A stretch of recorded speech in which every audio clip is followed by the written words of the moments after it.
Déterminer la parité des nombres entiers est l'une des choses les plus basiques de l'arithmétique que l'étudiant doit maîtriser. Dans cette playlist, nous allons corriger le premier exercice de la série d'exos que je vous ai déposé à la fin de la vidéo, les nombres pairs et les nombres impairs.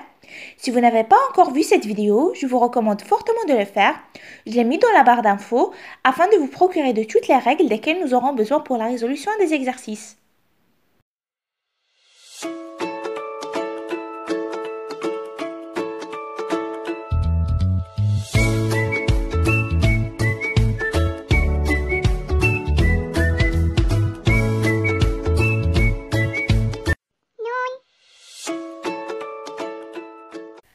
Alors, comme vous le voyez d'après l'énoncé de l'exercice, on nous demande de donner la parité des nombres suivants.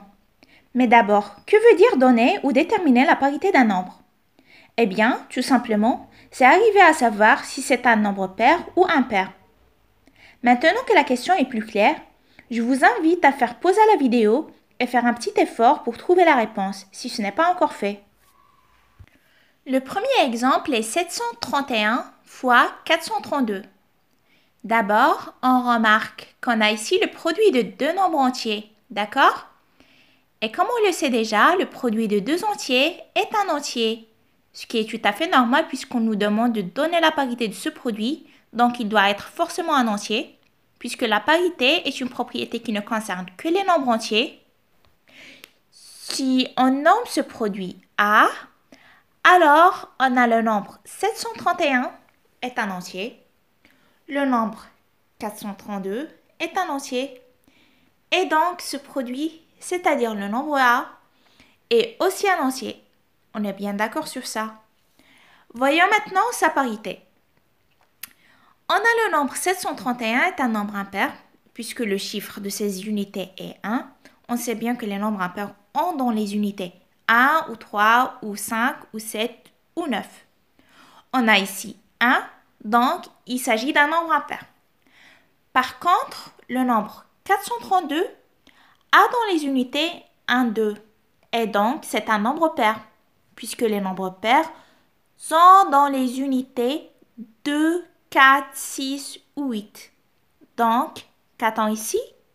Le nombre A est au fait le produit d'un nombre impair par un nombre pair. Et si vous revenez au cours qu'on a vu, on a vu la règle qui dit que le produit d'un nombre pair par un nombre impair, vas-y, rappelez-moi la règle. Très bien, ça donne un résultat pair. Donc, notre A est bel et bien pair. Et donc, finalement, le nombre 731 fois 432, tout court, hein, pas la peine de l'appeler A.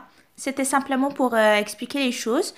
Mais au final, il vaut mieux utiliser les notations qu'ils nous ont données dans l'énoncé. Eux, ils l'ont laissé juste comme ça, 731 fois 432, sans aucun nom. Et nous ferons pareil pour répondre. On écrit que le nombre 731 fois 432 est pair. Comme nous venons de voir, car c'est justement le produit d'un nombre pair et d'un nombre impair. Ainsi, nous avions répondu à la question concernant le premier exemple. C'était un exemple assez simple pour débuter. Si vous voulez voir le reste des exemples, je vous invite à poursuivre la playlist. À très vite!